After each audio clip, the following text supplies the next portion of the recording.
Welcome to Sketchy Ideas, the live point counterpoint video podcast where we illustrate and debate concepts surrounding leadership, business, and personal achievement in a way that may make you think twice before you implement that new idea you just learned about on the internet. Hi, I'm Brian Omenk, the Sketchy Ideas producer. And I'm Michael Rampolla, one of your co-hosts. And today we're going to be exploring the sales process. And I know what you're thinking. You're thinking, Michael, didn't we just do that? We did. We're going to do it a little bit differently today because, as you know, the same concept explained different ways sometimes makes different sense to different people. You might find some new insights today you didn't learn last time, but we're all talking about the same thing. Now, you're going to wonder right away, where is Brad? I've been wondering the same thing all day. Actually, we know where Brad is. Brad is attending a digital conference that is actually all about sales and the process we're going to talk about today. So Brad is upskilling. I know he's going to bring back some awesome ideas for us next week. And in the meantime, I want to thank Brian, our producer, for stepping up bravely and valiantly into the role of co-host today. So let's get into sales process. So last week, Brad talked about sales process in a couple different ways. He talked about it as a linear process. He talked about it as a cyclical process. I'm going to take the more linear approach today. I'm going to break it down, same ideas, slightly different terms. When we talk about sales at Spirity, these are the 4 stages we always talk about. And we're trying to keep it simple on purpose. And we're looking at it from the perspective both of the salesperson and the buyer or the prospect. And we're going to define those terms here in a second. So the 4 stages of the sales process, when we're keeping it simple, are initiation, qualification, negotiation, determination. Your English teacher would give us bonus points for parallel structure. We'll do that again. Initiation, qualification, negotiation, and determination. What is happening in each of these stages? Defined by the title. Initiation. Now, each of these has 2 kind of subsets. Because this is a sales process, we want it to be repeatable. Let me define process. Deming says, if you can't define what you're doing as a process, you don't know what you're doing. And I know that that is absolutely true when it comes to sales. Brian, producer, if you cite that later, you can't cite me. You got to cite the source. Deming got it right. Thanks, bud. So initiation, this is the sales process defined. Let's do the terms and then we'll define them. 2 parts of initiation. From initiation, we want to be paying attention to contacts. Oh, already we're spelling wrong. There we go. Contacts and leads.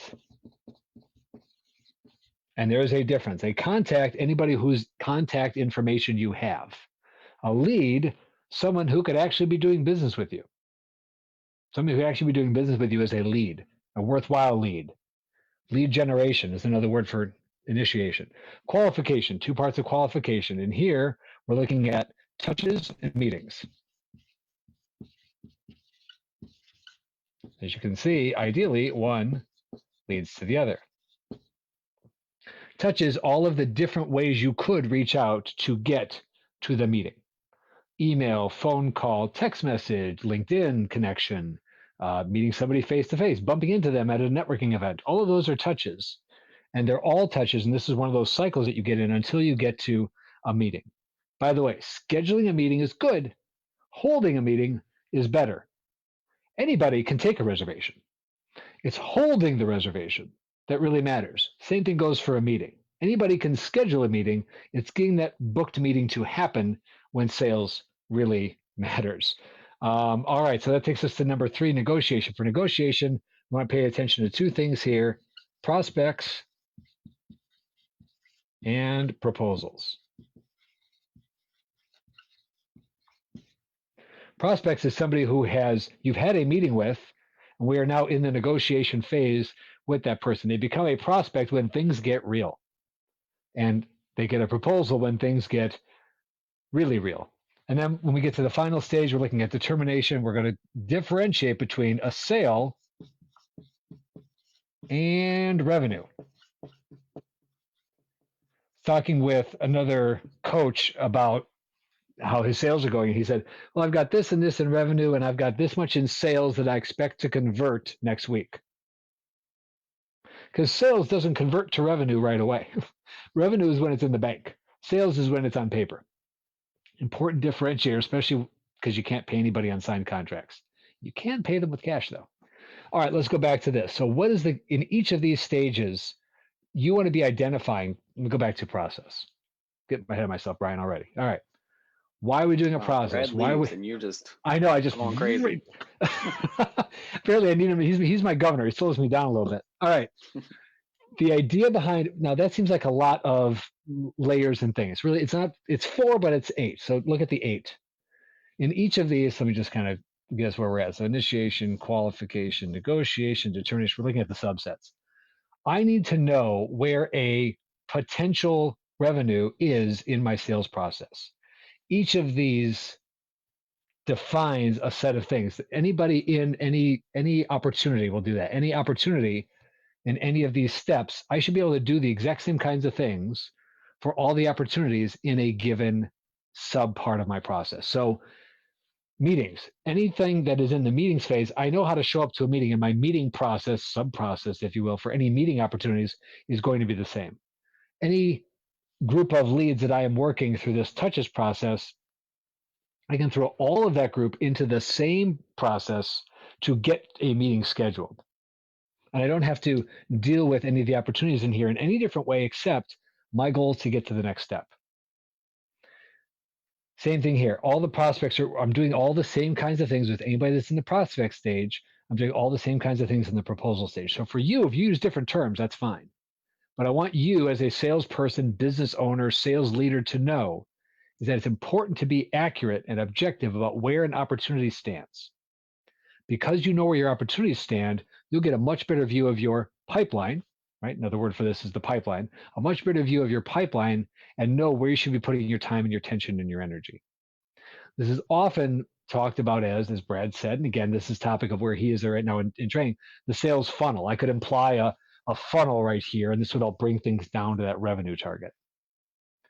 And at each stage, some people are going to go through in a good way. They're going to get through the funnel. They're going to go through the filter to the next stage. Some things are going to fall out and maybe even get stuck. That's going to happen, and that's okay. You need to know that there's a filter between each of these stages that determines when you are over the line and into the next one. I'm going to go over what the filters are next, Brian. Am I making sense? Yeah, so basically, you can't go to the next one unless you go through the first one. Correct.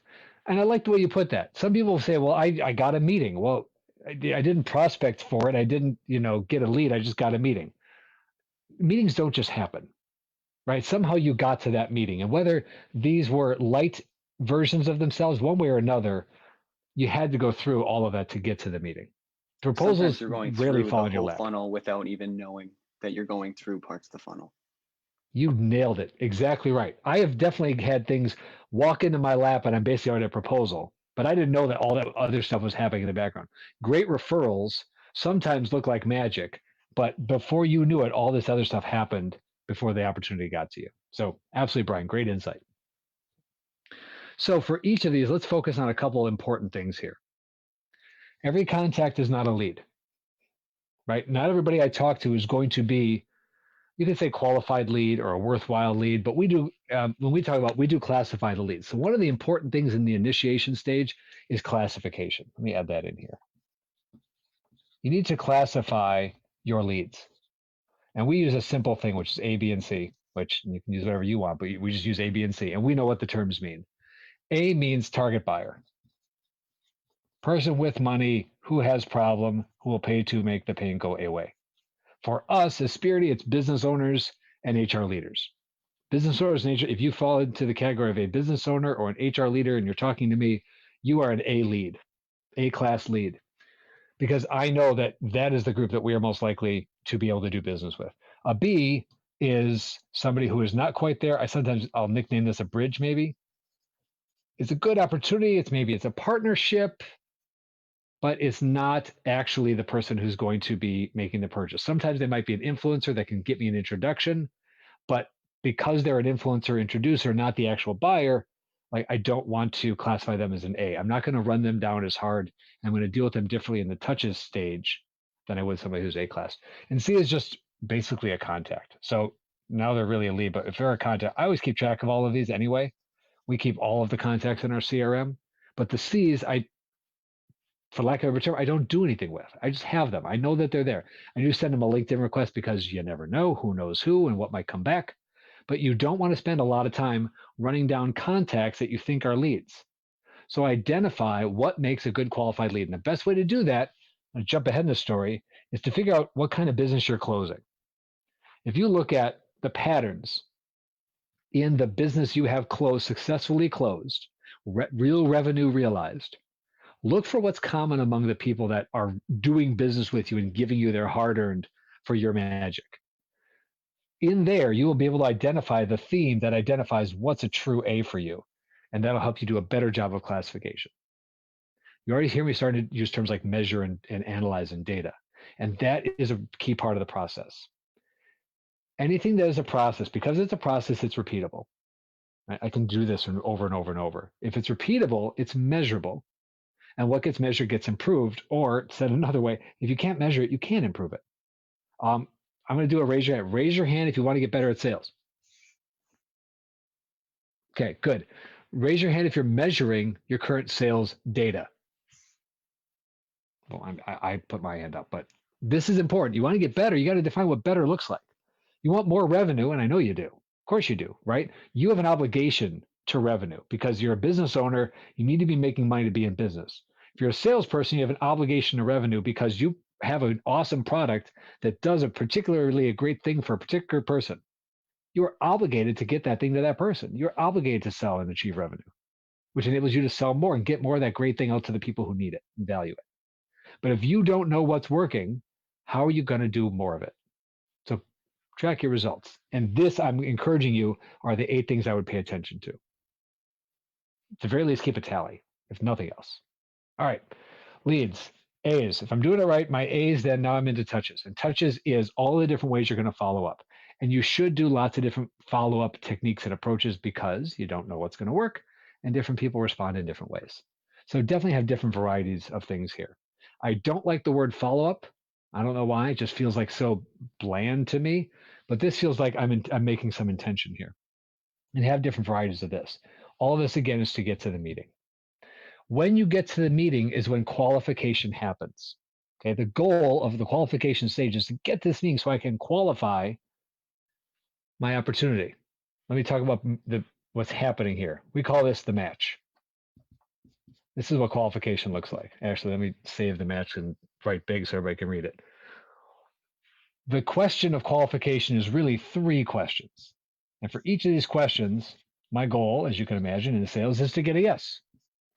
Question number 1 is their need. Do I, as a salesperson, understand their need?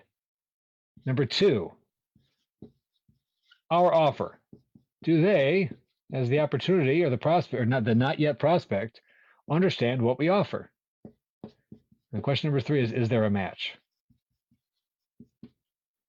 Now, let me be very refined in the way I ask these questions. Here's the real question I'm asking. Their need. Does the prospect, we'll call them a prospect, I guess they're a lead still. Let me take that back. Does the lead believe that I understand what they need? Because I can understand what they need, and I can be very confident, I can even be accurate. But do they believe that I understand what they need? That's the real question you're asking. So when you're doing this, it's important to spend as much time as you possibly can in number 1. I'm even going to put 80-20 on this. And I'm going to say, if you can in a meeting, spend as much time as possible. Target 80% of the time spent understanding the need of the lead. Because then when you get the chance to talk about what you offer, it will be so easy for you to tailor and target that offer to their need and how it's going to help them. So the more questions you can ask and the more you can stay in listen mode, and I say the 2 key skills of a good salesperson is being able to, well, I guess it's 3. Ask questions that enable you to listen, and then be quiet long enough to hear the answers. Ask questions to get something worth listening to, and then be quiet long enough to hear their answer and let them keep going. So that's their need. Do they believe that I understand what they need? Number 2, here is our offer, targeted and tailored to exactly what they just described to me. Wow, it sounds like you know me so well. Well, yeah, it's because I spent all this time learning you and understanding you. Now I can tell you how what we offer meets your need. Now, do you, lead, believe that our offer meets your need? Actually, that's question number 3. Question number 2 is, do you understand what we offer? So do you believe that I understand what you need? Do you understand what we offer? I'm asking them to kind of like give it back to me. It sounds like it'll do this and this and this. Great. Question number 3, is there a match? Now, if I did my job well, the answer is going to be yes. The answer is going to be yes. Sometimes the answer is going to be no. In which case, what I offer shouldn't be my services. It should be, as I've listened for most of my time, an offer to direct them to a different resource so they can get what they need. If I'm doing truly my job as a servant salesperson or a consultative salesperson, a solution-focused salesperson, my offer to them should be meeting their need, even if it's not what I do. And then if there's a match, if they say, yeah, that's great. And if it's not me, then I give them the information and direct them to the source. If it is a match, great. Guess what? Now we have a prospect. And now we're talking about terms. So when we're in negotiation, what we're really negotiating here is terms or value. Let's talk about value for a second.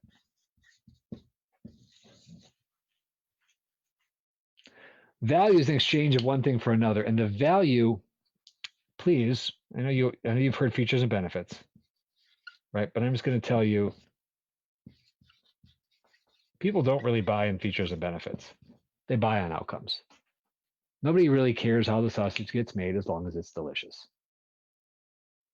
So features and benefits are how we talk about what we do.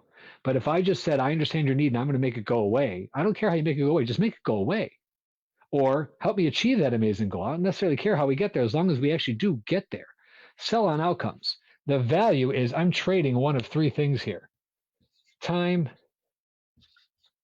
cost, or quality. I'm giving up 1 to get 2. So the value to me has to be I'm either getting more time back, I'm getting more money back, or I'm getting better quality than I could do on my own. So I'm going to give up money. I'm going to pay something to get something, that's faster or more efficient, that's good. Or I'm willing to give up time to do something inexpensively that's going to be great. Or I'm willing to pay a bunch to get something quickly, even though it's not very good. I did that wrong. No, I can do something fast and cheap, but it's not going to be very good. I can do something good and cheap, but it's going to take time. Or I can do something quick and good, but it's going to be really expensive.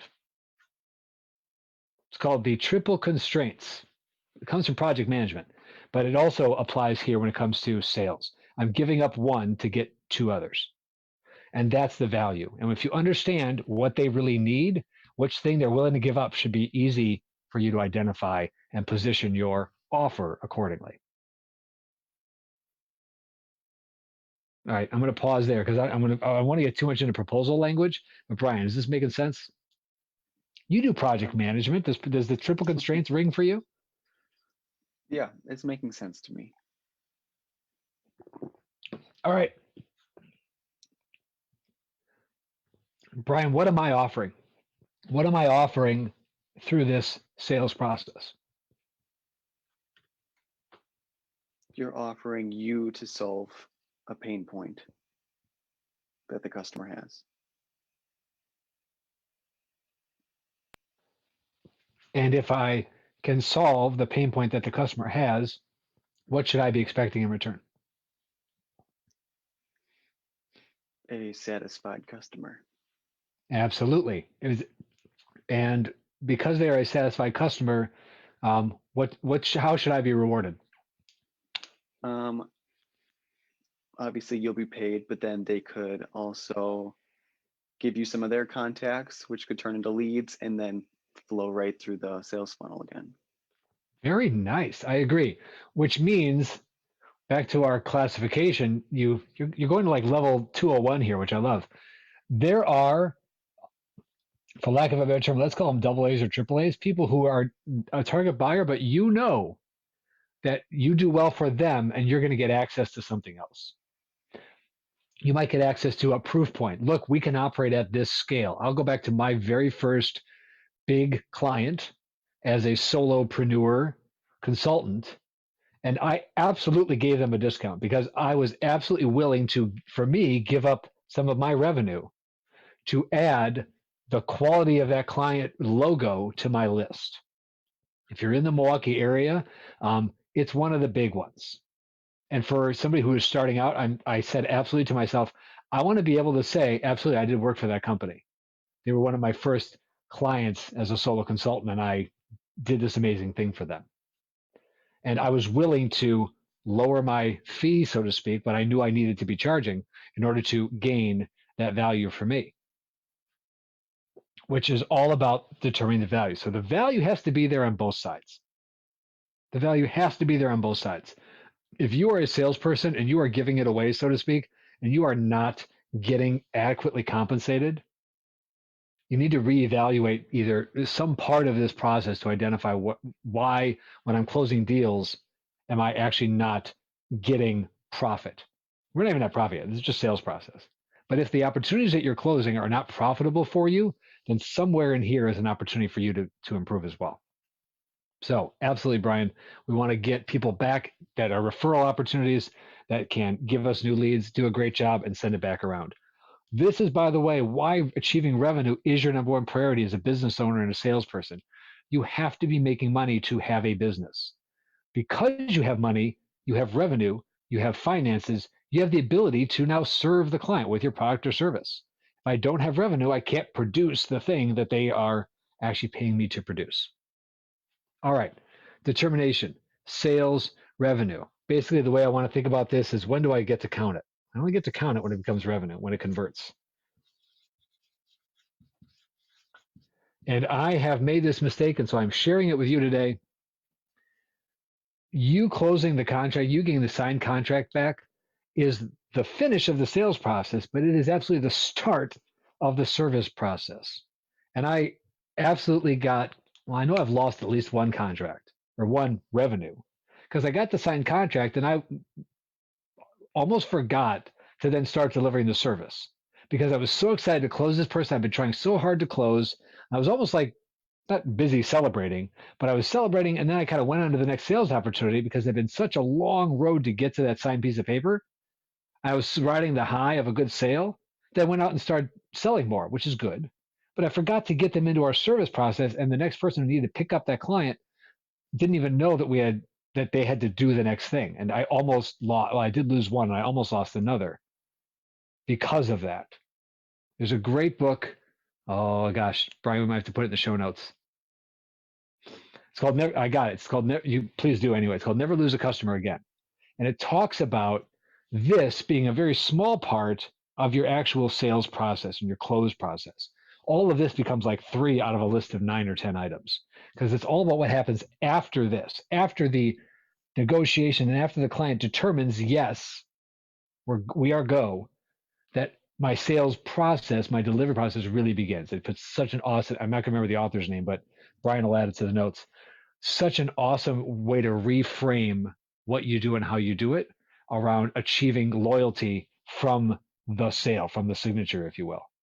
And you all know this because well, if you don't know it, you're going to learn it right now. The cost of customer acquisition, all of this stuff, is absolutely greater than the cost of customer retention on a per customer basis or per dollar basis. If you did all this work here, you needed to do it to get new clients to grow your business. Don't forget to retain them and keep them around and make sure that they're getting a great ongoing service. You got to have to resell them over and over and over. A good friend of mine, gosh, this is years ago, said this awesome line. I think it absolutely applies here. We were talking about relationships. We were talking about being married. And he said, my job every day is to remind my wife. I wouldn't even say remind. My job every day is to make sure that my wife would choose me again. I'm like, I love that. I thought that was such a great way to look at it. He was, relationship speaking, we were being kind of metaphorical that day. So he wasn't looking at the marriage as a sales process, but he was saying, my job is to make sure that she knows that she made the right choice and to make sure that if tomorrow she had to choose again, she would choose me. He was all about maintaining the loyalty by being a great partner and provider. And I just love the way of looking at that. Sales works the same way. That customer, if your competitor comes calling, that should be a don't even pick up the phone on the part of your customer. They should be, I'm actually great. Thank you. There's nothing about my current provider that is left out. There's nothing that I am wanting for because you already did all the hard work to get them. Now keep them. All right. I'm off my proverbial box there. So Brian, what do you think? What do you think about When do you count? Have you, this is the what? Don't count the chickens before they're hatched. Bird in the, no, it's not a bird in the hand is worth two, and that one doesn't apply. What is it? I think it's just don't count. Is there any others that don't put the cart before the horse? I don't know if that one applies, but this is definitely a count the chickens. Let's go and rate count the chickens. What do you think? How else do you think? Have you ever seen that show up? People who count the wind too early? Not really, but I understand, All right. I guess, the meaning of it. So I'm going to go sports metaphor for a second. You could look this one up. There are great bad football plays where the guy gets the breakaway and he's running for the touchdown and he's not even at the goal line yet. He kind of does one of these celebrations, right? Like looking at the crowd to get the thing. And right then is when the defender comes up behind him and knocks the ball back out of his hand. Or I've seen the ball get dropped like on the 1 yard line because he was too busy celebrating to realize he hadn't actually gotten over the goal line yet. Don't be that guy. All right. So don't count your chickens before they hatch. Don't celebrate until you get over the goal line. I did play football in high school, and I learned you run through the back line of the end zone. That's when we count it. To say you cannot stop until you are sure that you are over the line. I would say sales goes the same way. So back to the sales process for one more second. I told you to measure, and I told you about data. I'm going to get it in the close-up for this one. Okay. You know I don't love math. You know I do love data. If you're not measuring these things, you don't know what's working. If you're not measuring these things, you don't know what's not working. If something is working, keep doing it. Something is not working, stop doing that. Try something else. But if you're not measuring, you don't know which things to do, keep doing, which things to stop doing. And I have seen far too many owners and leaders who stop doing things that are working and keep doing things that are not. Don't be that guy either. Here's our request, and Brian's going to help me out with this one. Here's our request. Brad has done sales process. I've done a sales process. We would love to have somebody come on with us. We'd love to make you a guest and have you come on and have us help you define, refine, and improve your sales process. My shorthand for it is we call it flip the funnel. And we figure out where things are falling out and how do we plug any holes and where are the efficiencies and how do we double down on them. So please reach out to us at sketchyideas@ccmediagroup.co. Brian will pick up your request, your interest, your excitement, I hope, opportunity there. And we'd love to have you on the show. And we'd love you to bring your real numbers. This is a be bold, be vulnerable kind of opportunity. And I guarantee the result of it for you is going to be an increase in your revenue. All right, Brian, I'm going to come back to you one more on producer, and here's what it is.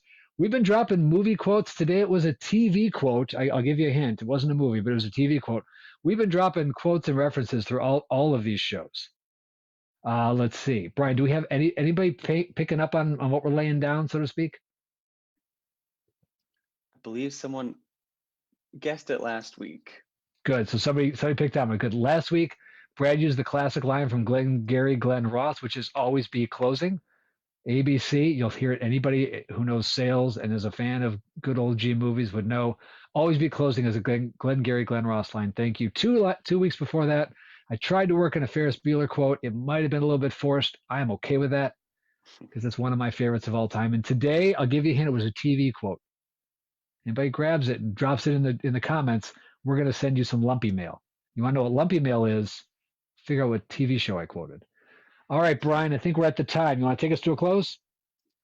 Let's do it. All right. Okay, so everyone just learned about the sales process from Michael, and now we want to hear what questions you have. So make sure to send those to sketchyideas@ccmediagroup.co, and make sure to come back next week when we debate our next topic, probably with Brad. And remember, just because it's a sketchy idea doesn't mean it's not worth exploring. Thank you. See you next time, folks. Nice job, Brian.